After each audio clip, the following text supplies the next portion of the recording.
There was no question that Hillary Clinton had a lot more experience than I had on foreign policy issues. But that did not mean that her foreign policy record or judgment was better than mine. It wasn't. As I had made clear in my debates against her and in other opportunities over the years, I had, as a young man, strongly opposed the disastrous war in Vietnam, one of the worst foreign policy blunders in the history of our country.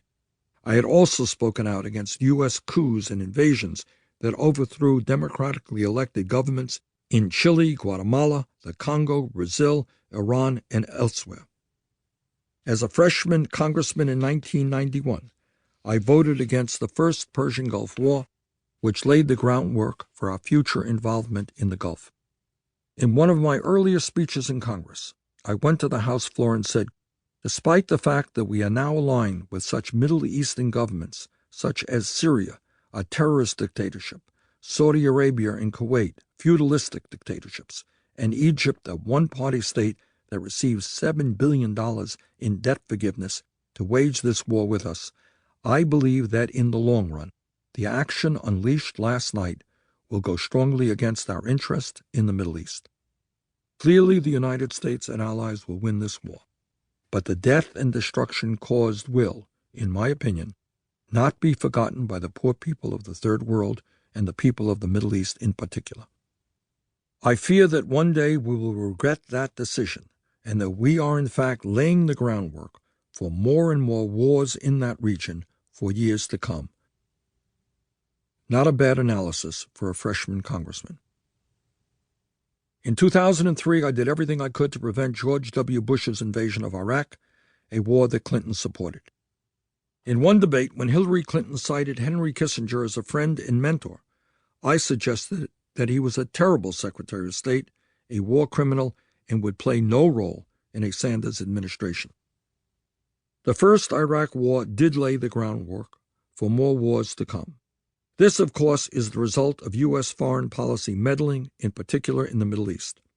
As part of our Cold War efforts, we overthrew the democratically elected Prime Minister of Iran, Mohammad Mossadegh, in 1953 and installed the Shah, a brutal dictator.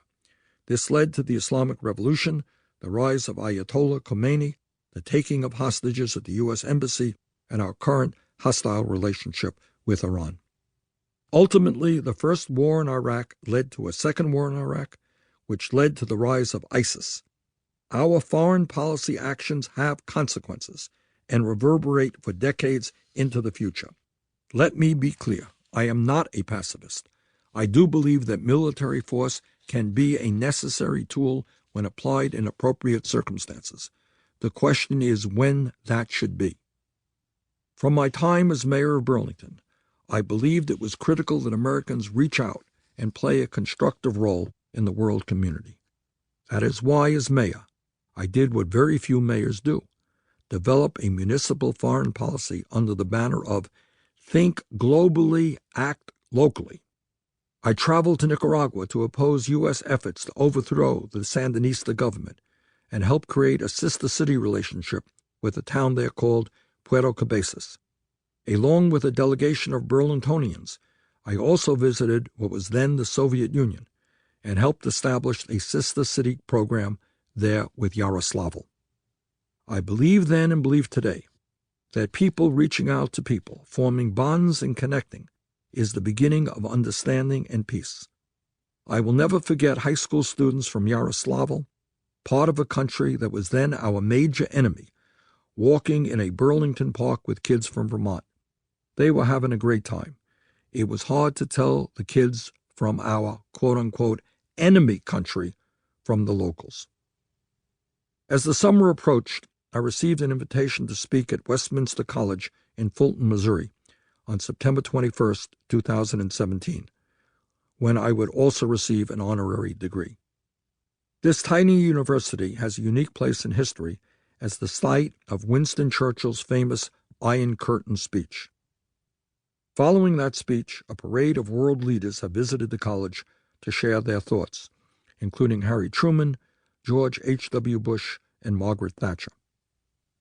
I accepted the very kind invitation from Westminster College because it presented a unique opportunity to lay out what I meant by a progressive foreign policy.